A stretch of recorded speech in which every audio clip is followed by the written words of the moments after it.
भेद बुद्धि से उपजी विकलता। एक गहन विश्लेषण। मानव समाज में भेद बुद्धि एक गंभीर समस्या रही है, जिसने मानसिक, सामाजिक और सांस्कृतिक स्तर पर अनेक विकृतियों को जन्म दिया है। भेद बुद्धि का तात्पर्य है भेदभावपूर्ण सोच या किसी व्यक्ति, समूह, जाति, धर्म, भाषा, लिंग या सामाजिक वर्ग के प्रति पूर्वाग्रह रखना। जब समाज या व्यक्ति भेद बुद्धि से ग्रस्त हो जाता है, तो इससे मानसिक अशांति, सामाजिक असमानता और भावनात्मक विकलता जन्म लेती है। इस लेख में हम भेद बुद्धि के कारण, उसके प्रभाव और समाधान पर। 1. भेद बुद्धि का अर्थ और परिभाषा। भेद बुद्धि का अर्थ है किसी भी व्यक्ति, समुदाय या समूह के प्रति पक्षपातपूर्ण दृष्टिकोण रखना। ये दृष्टिकोण कई आधारों पर हो सकता है, जैसे जातीय भेद, उच्च नीच की भावना, धार्मिक भेद, धर्म विशेष को श्रेष्ठ मानना, भाषाई भेद, एक भाषा को दूसरी से बेहतर समझना, लिंग भेद, पुरुषों को महिलाओं से श्रेष्ठ मानना, आर्थिक भेद, धनवान और निर्धन के बीच असमानता। भेद बुद्धि का सीधा संबंध व्यक्ति की मानसिकता से होता है, जो समाज और पारिवारिक पृष्ठभूमि के कारण विकसित होती है। 2. भेद बुद्धि से उपजी विकलता का स्वरूप। जब किसी व्यक्ति या समूह के प्रति भेदभाव किया जाता है, तो इससे मानसिक और भावनात्मक रूप से विकलता उत्पन्न होती है। विकलता का अर्थ है असंतोष, तनाव, कुंठा और हीन भावना का जन्म लेना। मानसिक विकलता। जब व्यक्ति को बार बार भेदभाव झेलना पड़ता है, तो उसके मन में असुरक्षा की भावना पैदा होती है। आत्मविश्वास में कमी आती है और वह खुद को अयोग्य मानने लगता है। धीरे धीरे ये चिंता, अवसाद और आत्मघाती प्रवृत्तियों का कारण बन सकता है। सामाजिक विकलता। भेदभाव के कारण समाज में असमानता बढ़ती है। समाज में हिंसा, आक्रोश और विद्वेष की भावना पनपती है। कई बार दलित, स्त्री, अल्पसंख्यक और अन्य कमजोर वर्ग इससे अधिक प्रभावित होते हैं। सांस्कृतिक विकलता। जब एक संस्कृति को दूसरी से श्रेष्ठ माना जाता है, तो सांस्कृतिक टकराव उत्पन्न होता है। इससे विविधता में एकता की भावना क्षीण हो जाती है। भाषाई और सांस्कृतिक उपनिवेशवाद पनपता है। 3. भेद बुद्धि से उत्पन्न विकलता के कारण। भेद बुद्धि और उससे उत्पन्न विकलता के कई कारण हो सकते हैं, जो व्यक्तिगत, सामाजिक और ऐतिहासिक कारकों से जुड़े होते हैं। ऐतिहासिक कारण। इतिहास में कई बार एक वर्ग ने दूसरे पर अत्याचार किया, जिससे दमन की भावना बढ़ी।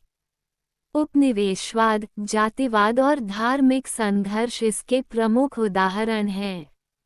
सामाजिक कारण। समाज में जबरदस्त असमानता और ऊंच नीच की भावना, परंपरागत रूढ़ियां और अंधविश्वास, संसाधनों का असमान वितरण।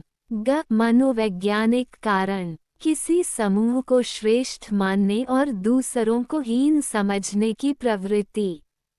आत्मगौरव और श्रेष्ठता की भावना। असुरक्षा और हीन भावना के कारण दूसरों को नीचा दिखाने की प्रवृत्ति। आर्थिक कारण। धनवान और निर्धन के बीच बढ़ती खाई, संसाधनों पर कुछ लोगों का अधिकार और शोषण की भावना। 4. भेद बुद्धि से उत्पन्न विकलता के प्रभाव। भेद बुद्धि से उत्पन्न विकलता के दुष्परिणाम व्यापक होते हैं, जो न केवल व्यक्तिगत स्तर पर बल्कि सामाजिक स्तर पर भी देखे जा सकते हैं। व्यक्ति पर प्रभाव। आत्मग्लानि और आत्मसम्मान में कमी, अवसाद, चिंता और आत्महत्या की प्रवृत्ति। व्यक्तिगत विकास और सफलता में बाधा। ख समाज पर प्रभाव। सामाजिक हिंसा और विद्वेष, असमानता और अन्याय की प्रवृत्ति, समाज में असंतुलन और टकराव की स्थिति। ग देश पर प्रभाव, विकास और समृद्धि में बाधा, राजनीतिक अस्थिरता और संघर्ष, अंतर्राष्ट्रीय स्तर पर देश की छवि को नुकसान। 5 भेद बुद्धि से उत्पन्न विकलता का समाधान। भेद बुद्धि को समाप्त करने और विकलता से उबरने के लिए अनेक उपाय किए जा सकते हैं। क शिक्षा और जागरूकता। समावेशी और समानता पर आधारित शिक्षा को बढ़ावा देना। बच्चों में बचपन से ही समानता और एकता की भावना विकसित करना। सामाजिक जागरूकता अभियानों का आयोजन। ख कानूनी और संवैधानिक उपाय। जातीय, धार्मिक और लैंगिक भेदभाव को रोकने के लिए सख्त कानून। भेदभाव करने वालों के खिलाफ सख्त कार्रवाई।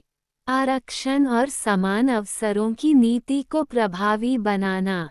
ग सामाजिक सुधार, समाज में समानता की संस्कृति को बढ़ावा देना। पारिवारिक और धार्मिक स्तर पर भेदभाव को खत्म करने की पहल। कमजोर वर्गों को सशक्त बनाने की दिशा में कार्य। घ व्यक्तिगत प्रयास, आत्मनिरीक्षण और अपने भीतर की भेद बुद्धि को समाप्त करना। सभी को समान दृष्टि से देखने की आदत डालना। अपने आसपास के लोगों को प्रेरित करना।